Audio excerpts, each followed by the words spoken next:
और शहर काजी डॉक्टर मोहम्मद इशरत अली साहब ने पहले तमाम उलमाए दीन की एक मीटिंग लेकर ये फैसला लिया था कि जो लोग अपनी शादी में निकाह में बैंड बाजे का इस्तेमाल करते हैं उनका निकाह कोई भी नहीं पढ़ाएगा।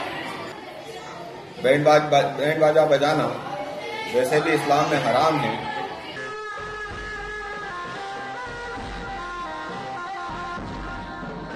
मुस्लिम शादियों में डीजे बैंड बजाए जाएंगे, उस पर उन्होंने निकाह नहीं पढ़ाने का जो ऐलान किया है उसका मैं ताहे दिल से इस्तकबाल करता हूँ।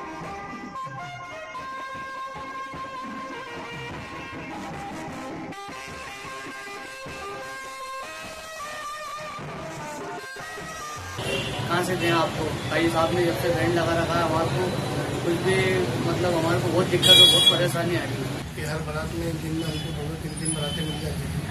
अब क्या होगा कि एक भी बारातें नहीं मिलेगी।